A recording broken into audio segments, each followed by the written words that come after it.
The next transition I'll be covering is what I call the stop transition. And this is kind of similar to if you ever have seen a DJ when they hit the stop button on a record and it goes, "Pew." So I'm going to show you how you can achieve a similar kind of sound and what it can do for your music. For this example, I have a track that I remixed from a song by the Black Eyed Peas called Joints and Jams, and where you see all of these kind of little clips and regions all kind of muted out. They're all kind of grayed out. That's where I muted those so then I could create this kind of tape stop effect. And it sounds like this.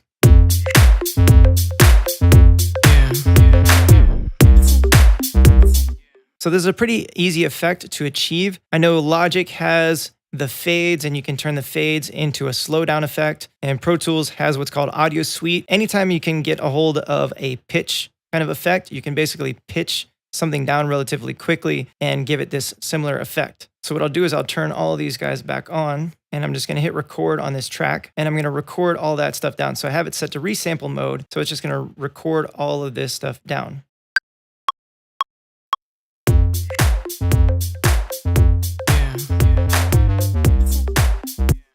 All right, so we have this recorded down with all of those sounds, and I don't need this whole entire thing, so I'm going to trim it down to just this last kind of quarter note, and then go back in here and mute these guys out. And now if I double click on this, it opens up this window, and inside of this clip envelope, I can go into clip transposition, and it gives me the opportunity to kind of transpose this and take the pitch down. So if I draw a little dot here, and I draw another dot towards the end of this, I can pitch it down basically, and I can take it way, way down. So if we listen to this, all right, it sounds kind of weird. So if we change the warping mode to complex, so if you have Logic, it's called flex time. In Ableton, it's warping. In Pro Tools, it's elastic audio. So different DAWs have different names, but it's the same thing. So now that I've changed that algorithm, it should sound a little bit smoother.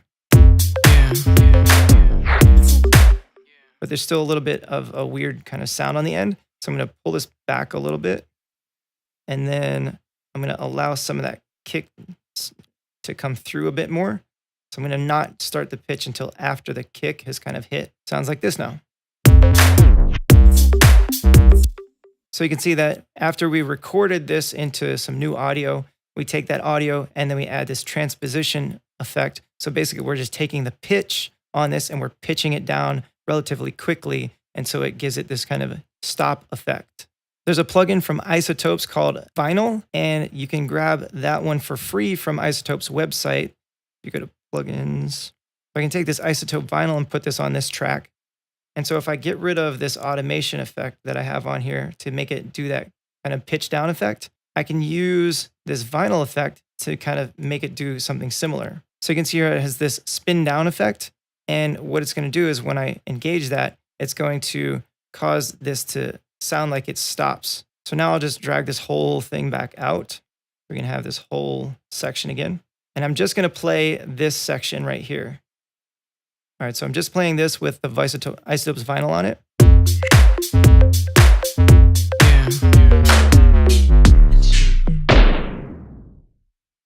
So you can hear it gives it this kind of slowing down effect. The reason this one isn't as good is because you can't control the length of time. So whether it happens really quickly or really slowly, but this is a free plugin and it's actually really cool because you can get a lot of vinyl sounds out of it and create that same kind of vinyl stopping effect. But if you want something that stops exactly when you want it to, then I would suggest doing this pitch down kind of automation effect that I showed you. So that is the stop transition.